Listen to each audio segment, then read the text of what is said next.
You know, these kind of events are such great memories for myself that I always try and find a little souvenir that I can take home with me, a kind of a memory of the event. Would you mind giving me a hand with something, Dave? Sure. It doesn't matter which card we use. So I'll tell you what I want to do. I want to give you the option to actually see the cards going by. You might see something that rings a bell. I want it to be an unknown selection, Right. but I'll allow you to just say stop anytime you want, and that'll be yours. The next card will be your selection. Stop. Right there. As you can see, all of these could have appealed to you. This is the one that you arrived at. Hang on to that. And I'm just going to show you that it could have been, if you'd have gone further, or it would have been completely different. But you've got yourself a card there. Show it to everybody. In this particular case, I'm not going to see what that card is, but I am going to have you sign your name across the face of that card so that every time you see it, you'll know that's the one we started with. Sign your name right across the face there. Very good. Yeah. Okay. Now turn that card face down. Yeah. And return it to the deck. Just to the top there. And tell you what I'll do. Make sure that everybody sees what that card is.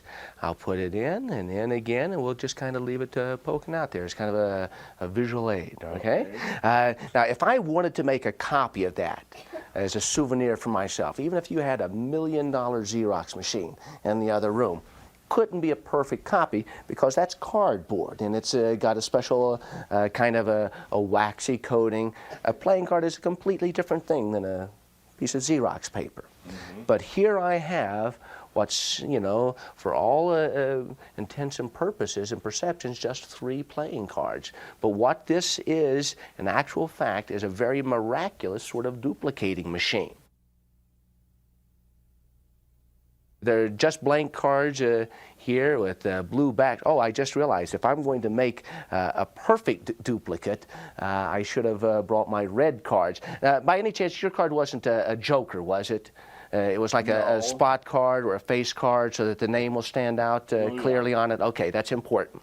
Right.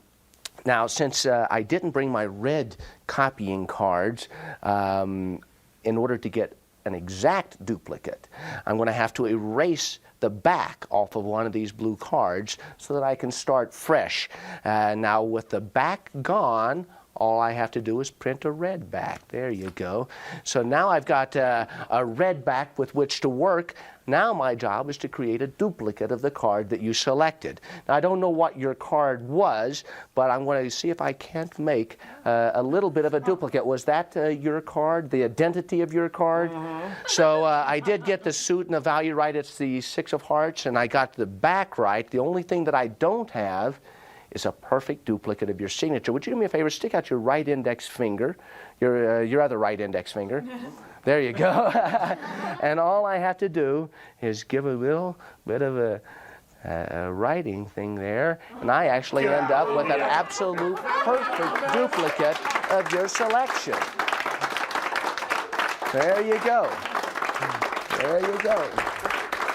But that's for me to keep. That's for me to keep. If you want to have your own souvenir, I've got to go back. Let's see if we can find the original. And there's the original, and you get to have that. So we both get to have a souvenir, kind of as a memory of the event.